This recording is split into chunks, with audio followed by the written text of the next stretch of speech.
We're joined by Indian tennis legend Leander Paes, who today out here is present for a very special occasion. So, firstly, thank you for speaking. Today, we believe that the 8th season of the Tennis Premier League was added. Want to just try and understand the objective of today's event. So today we launched the 8th team in the Tennis Premier League, and it's a team that's very close to my heart because it's the Bengal Wizards, and in that we're very grateful to the World Group for coming forward and taking part in the Tennis Premier League. We'd like to welcome Mr. Gupte and his whole team to the Tennis Premier League. In that being said, Bengal and Kolkata are close to both his and my heart. He has a company there, he has a business based out of there, and he has a real passion for using sport as a vehicle to make a difference in the community. For me, to keep on adding to the Tennis Premier League and not just sustaining ourselves but keep growing every year is something that I'm very passionate about. So this year I am really looking forward to bringing in some Grand Slam champions into the Tennis Premier League. We sustained ourselves the first 4 years. We also got through a COVID 3-year sabbatical, and in that now to enhance ourselves by bringing Grand Slam champions, adding new teams is something that's not just a blessing but a lot of hard work going into it. So, apart from the nostalgic association with this team, do you also feel that events like these help in also identifying and bringing about grassroots players who can go on to represent our nation at a much more greater level?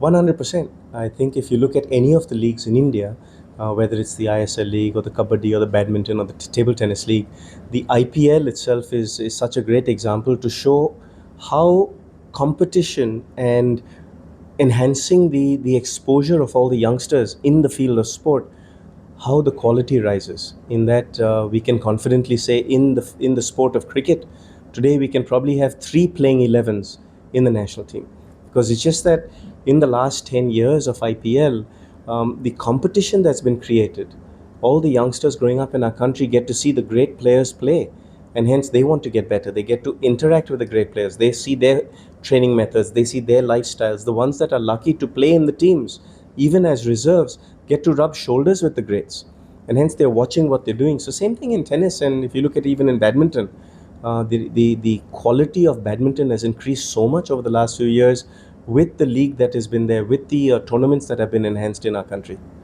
So, like you spoke about sustaining, so do you think while comparisons are obviously very natural to cricket, but also do you think that IPL somewhere dents the spirit while comparing, or it is a tool to draw some kind of inspiration and look up to? I think it's the latter. I think that the way I look at it in life is that you always learn from people. Now, whether they're the cream of the crop right at the top, or whether it is someone who is a novice, you can learn from anybody.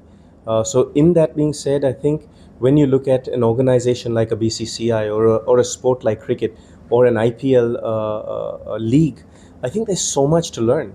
I really want to congratulate everyone at BCCI for doing such an amazing job.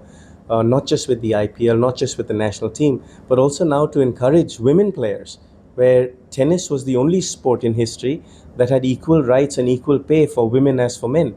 And I want to congratulate everyone at BCCI for now having equal pay for our women's national team just as our men's national team. Right. Sir, one more thing I just want to check with you, because you have been a player representing our nation at the highest level and highest standards. Unfortunately, certain athletes are subjected to a lot of apathy, especially our wrestlers who are nothing short of national laurels, sir. So, what would you say on the current situation that is ongoing in New Delhi right now? I don't think it's right for me to comment right now on that. Great. Thank you so much for speaking to us. With cameraman Nitin Varni, Dev Kodak for India Today, Mumbai.